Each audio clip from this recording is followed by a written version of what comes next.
Alright, this is attempt 3 of taking Devlog 3, the fourth video in the series. It pains me to say it, as I know how jealous this will sound, but I certainly felt envious of the valedictorian at my graduation on the 7th. I felt like that feat of his cemented the idea that he'll do good in life, or at the very least it will provide him with a college good enough to give him a good chance at a good life. I dislike the current project I've been working on, the art I was doing, and how it wasn't beneficial to me in any way. I know this is an unhealthy way of thinking, but I'm putting aside the art and games a bit so I can work more on this project of mine.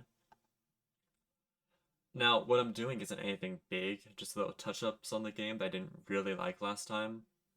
Like, for one, during testing, I found myself running out of upgrades, and when that happened, the upgrade cost was set to 0, and I could buy as many upgrades as I wanted. My first idea was to just keep increasing the cost in the data table I had in Google Sheets, but I quickly learned what a 64-bit is and how Unreal can't handle numbers over 9 quintillion. Or, like, in a literal sense it can, but, like, this is the cap. This number here can't go over it. So I looked at the cost around that number, then just capped it there, so no more upgrades past 14 for this upgrade.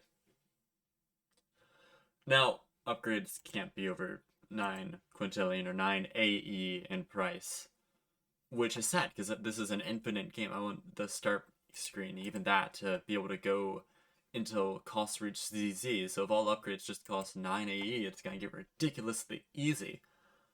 In fact, exponentially easy. So I'll need a new currency to keep going. I'm thinking about a system where if you take 5 AE or 5 quintillion, you can turn it into a value of 1 for a new currency, but I don't know yet. I might scrap that idea entirely and just do something else. Not scrap this project, but like scrapped that little system of 5 AE. So I also added a cosmetic feature. It holds no purpose other than to provide options on how to pretty up the basic looking start screen once the player reaches a certain amount of points. But if I want to pretty it up because I'm aware it's basic, why not just make the pretty stuff the default? Well, I personally hate when games throw hundreds of things in your face as soon as you open it. I want this game to be so easy and so simple your own grandma could play it, so I'm keeping it simple for now. That was an example, by the way. I don't really want my grandma playing this game. It'd be a waste of her time. As I said, today was small, just something to get me back into the kick of it all. I hope to start the real game pretty soon, but I think my next devlog is going to be one final load touch-up on the start menu, as I have a few balancing upgrades to do. But for now, this is kind of it. So, click a button, you get points. I actually have a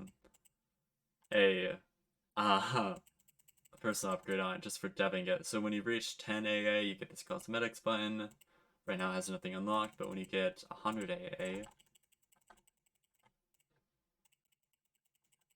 you can make the start button golden.